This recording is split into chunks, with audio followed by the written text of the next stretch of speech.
What is up, sweet friends, and welcome to the Imperfect Success Podcast, the podcast teaching you, a success-driven perfectionist, how to achieve your goals imperfectly. This week's going to be a little bit different from our normal episodes because there has been a lot happening in the back end in the Nicole Holleman life. And if you're following me on social media, you know exactly what I'm talking about. But quite literally, miracles have been happening left and right, and it's causing me to need to do things a little bit differently. So not only do I want to take a second to pull back the curtain and share with you all the origin story and what the heck's been going on, but I also want to give you all a heads up of what you can expect in the coming months for Imperfect Success. Let's dive in.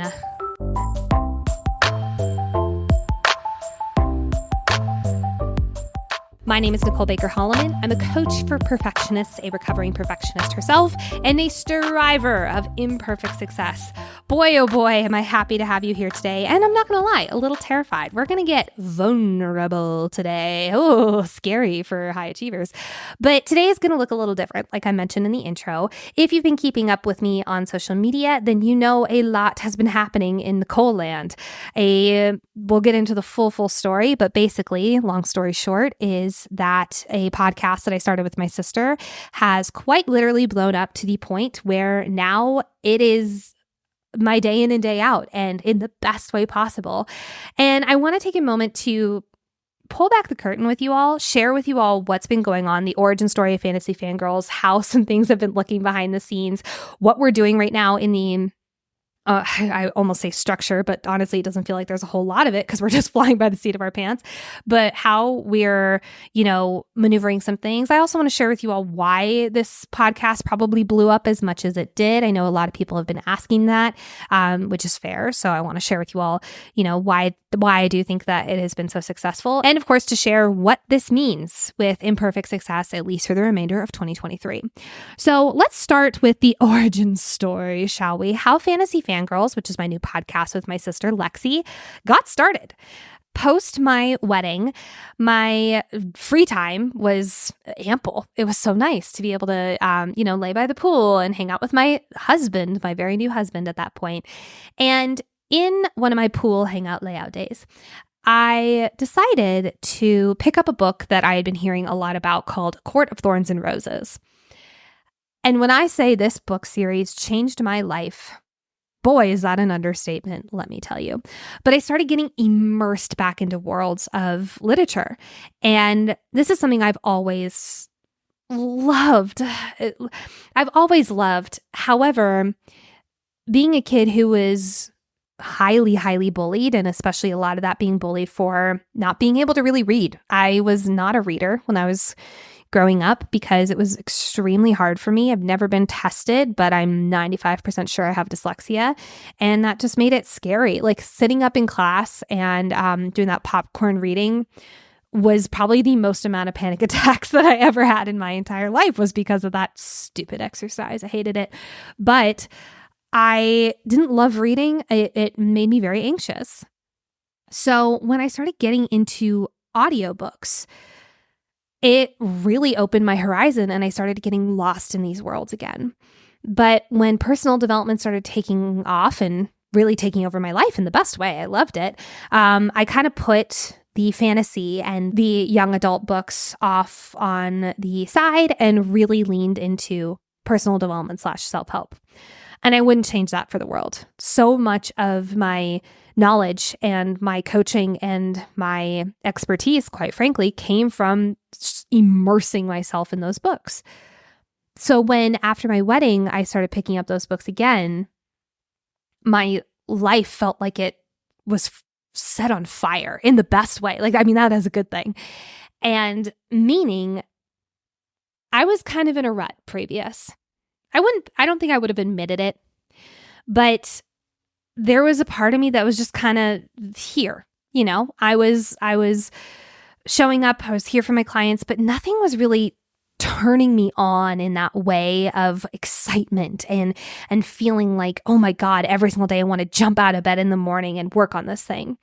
And I say that very vulnerably and rather scarily, I'm not going to lie, but it's true. And when I started reading these books again, immediately my life felt like that times 20. And even my husband started saying, oh my God, I've never seen you so lit up. And he's known me for 10 years. So when I finally got my sister into these books as well, forced her into these books as well, her and I started sharing text messages back and forth like 100 times a day. And that's not an exaggeration. Quite literally, it was a lot of texting. And I would, talk to Brett about the books that I was reading in the current series and what's happening and da-da-da-da-da. And he finally asked me, he was like, what if you started a podcast about this? And I immediately was like, absolutely not. No, I do. This is my relaxation. This is my joy. This is my escape. I do not want to make this work. So then a few days later, when Lexi and I were in our many, many texting back and forths, and she said, what if we started a podcast? My immediate answer was, no, I don't want to do that.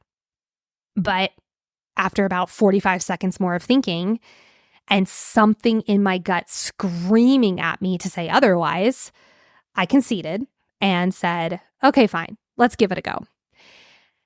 And so we started working on outlines for a different novel. We ended up switching to do a book called Fourth Wing, which is taking over Book Talk, Bookstagram. All of the online book community has been talking about this book. And so we've decided to switch to that one because it was both of our current obsessions.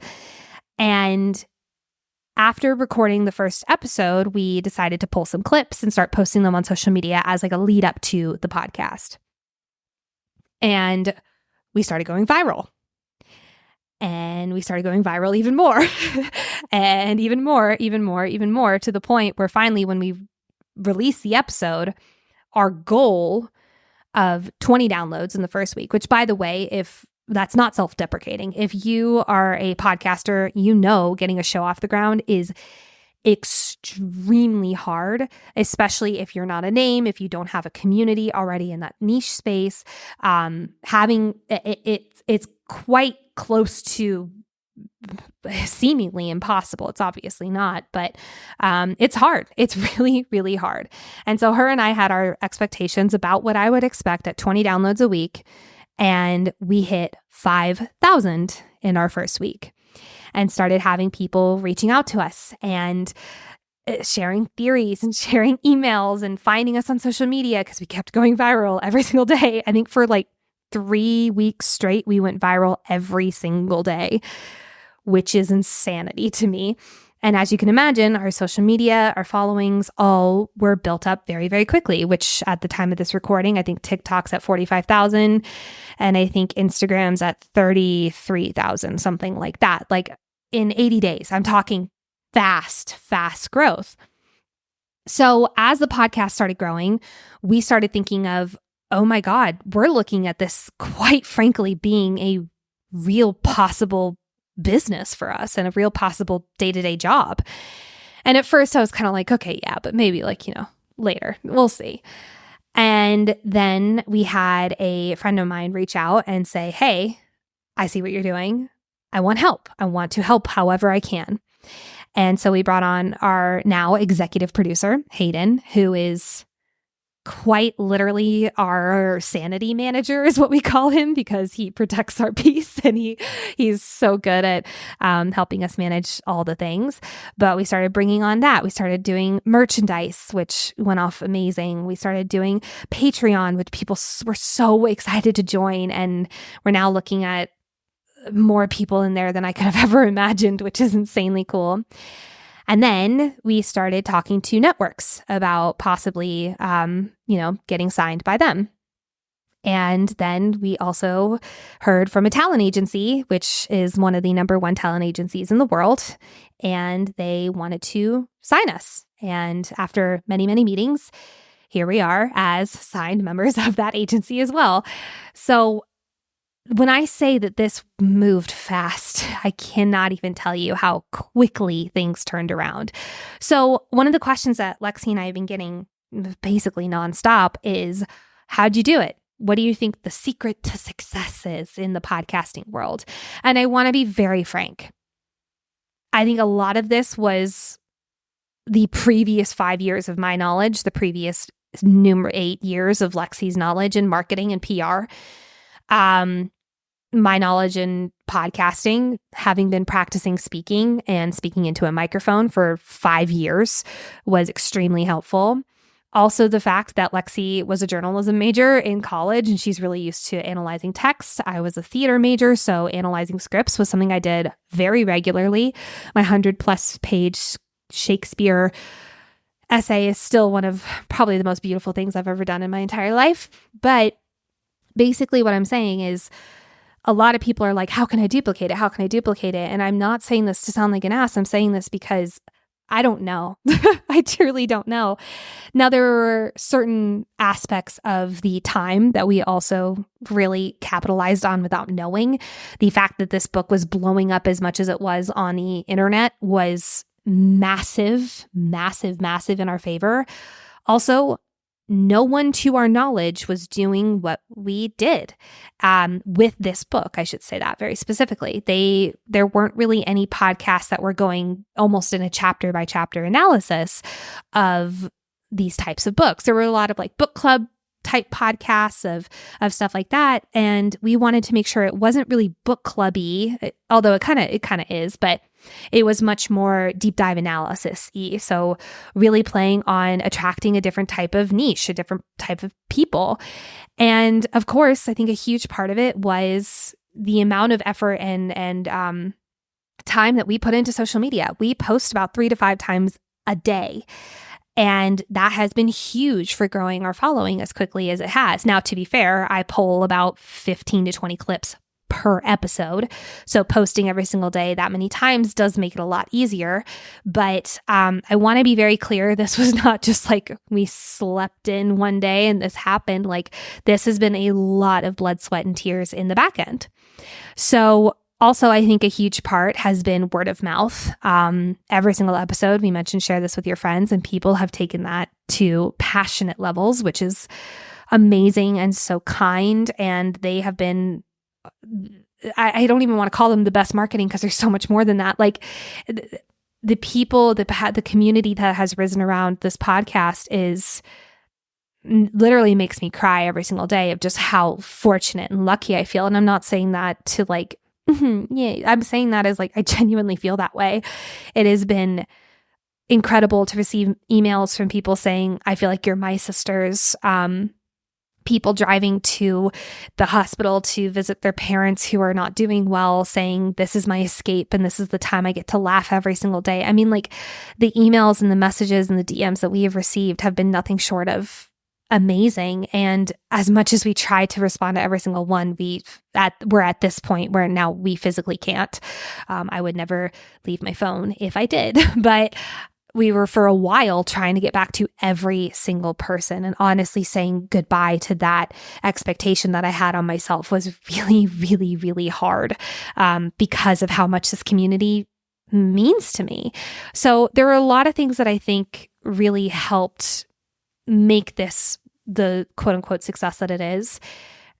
And I do also want to point out that I do think that we had a lot of algorithm gods on our side. I don't know what goat we sacrificed, but apparently we sacrificed the right one to the algorithm gods that really pushed our stuff out into the right hands and still continues to do so every single day.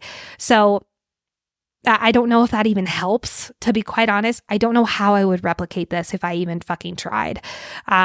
So I want to be very clear that this is not me being like, you can do this too. I'm not also saying like, don't even try. I'm saying that this was a very unique set of circumstances that I really do not take for granted. Now, as you can imagine, my very prim and precise coaching 30-hour work weeks where every single one of my days was categorized and blocked out and everything like that looks a little different now. And quite frankly, when I say this, and this is embarrassing to admit, but we're getting vulnerable on today's episode, it went away overnight. Quite literally overnight because there is no day-to-day anymore. And I tried, trust me, I've tried to make a day-to-day of like, okay, well, maybe this is my editing day, and every single day looks different to the point where it needs to change, where we're having, last minute meetings, or, we're talking to networks and needing to sign paperwork and all of this different stuff, where things have just been pulling us in so many different directions that my very pristine calendar is now not that anymore. And I'm not going to lie, I don't mind it. I don't mind it one bit at all. And because there's so much of me that is so excited and grateful and overjoyed, quite frankly, overjoyed with what's been happening in this season, that maybe eventually I'll be able to make one. I'd love to. I'd love to know what days I'm doing my outline, so I'm not doing that by 8 p.m. anymore. But there's just so many different things that are happening every single day, and needing to be able to be flexible has been very necessary. And honestly, I don't mind that. As you can imagine, those 30-hour work weeks also have gone out the flippin' window. So this is another thing, though, that I'm not mad about having changed. And that being said, it is something that I am being very mindful of as I start to notice that I am getting a lot more tired. I am feeling a lot more stress and a lot more of like a wavering of a mental health that used to be really, really rock solid. And so that is definitely the first thing that I am addressing, which we'll talk about more later in this episode. But my 30-hour work weeks have changed to 12 to 14-hour days. But quite frankly, again, I wouldn't change that for the world right now. Just that's the period of time that we're in. It does help having a confidant. It does help having a co-pilot in this craziness. It helps massively having an executive producer, and now having two agencies working under, and now having a network and an agency working under us. That will also massively help as well. But as this community has grown exponential amounts and exponential numbers, I've been working my tail off. And again, I wouldn't change that. That was a very active decision I made, not from guilt, not from stress, not from needing to be this high achiever, but from, oh my God, my dream is coming true and I don't want to do anything else right now. So what a day in the life almost looks like right now. And I don't even know how to even start phrasing this, but I'll say more of a week in the life, because that's honestly how my brain needs to work now. Is Lexi and I prepare outlines for the episodes. These episodes range from like 2 to 2.5 hours, sometimes upwards towards 3 hours. So they are long episodes, which means they are long outlines because we are heavily, heavily detailed. So I'm, reading the book simultaneously. We do like a set of chapters each episode. So, I'm reading chapters 1 through 6, and I'm simultaneously writing notes in our upwards of 45, 55 page outlines. And then her and I record the episode, which again, is a lengthy amount of time. And then I am still editing every single episode, which takes me about 10 to 12 hours per episode. So that is a huge chunk of my week all of a sudden. Then add on top of that, creating new merch, talking to fans, PR, and creating videos, creating video content. I mean, all these different things, as you can imagine, can add up very quickly, and which means also work hours add up very quickly. So whenever I have been off, I have been so incredibly protective of that off time, which has meant saying no to a lot of people. It's meant saying no to a lot of outings. But quite frankly, this is just the season of life I'm in. And I recognize that as something I'm actively adjusting right now. I'm not kind of making it black and white where it's either all in or I'm in that 30-hour work week. I'm figuring out what this looks like with a more sustainable model, which, as you can imagine, working on getting my feet on solid ground, this brings me to what you can expect from Imperfect Success for the next few months.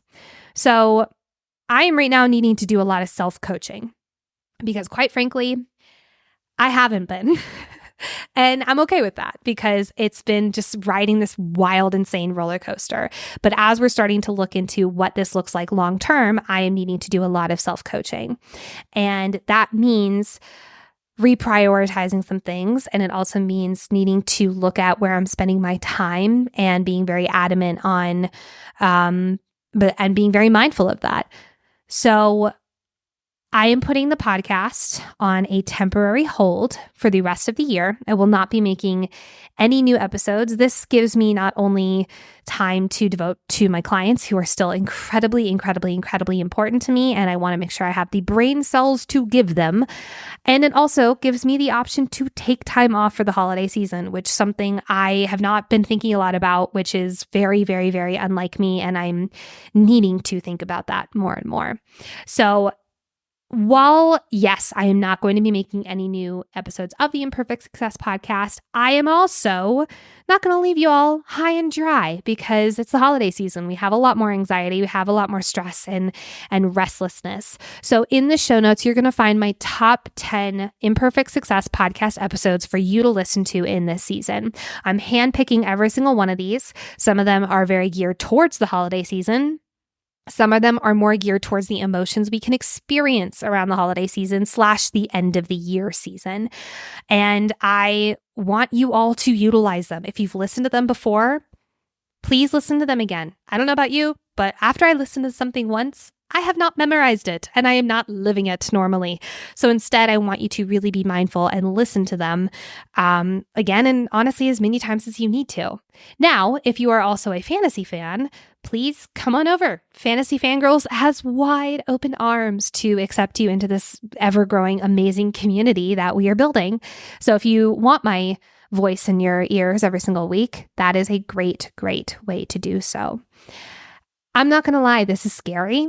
This is uncertain. I've been building this podcast for 5 years and I have never missed a Tuesday. And there's, of course, all of the what ifs that are going off in my brain. What if Fantasy Fangirls fails? What if you get canceled? I mean, like literally my what if brain has been working so fucking hard. I cannot even tell you, but I'm addressing it exactly as what it is, which is fear brain trying to keep me safe and trying to keep me playing small and not showing up in this really mega big way that I've always dreamed of showing up in. So I know that this is the right decision. And I really thank all of you who are listening to this and who are hopefully accepting this as the right decision. So my friends, that's all I've got for today. I love you. I hope you enjoy the holidays. Please do not forget to check out that list of 10 episodes. It will really help you get through this holiday season because every single one of those things still applies. But my friends, I hope you keep striving for imperfect success. Bye.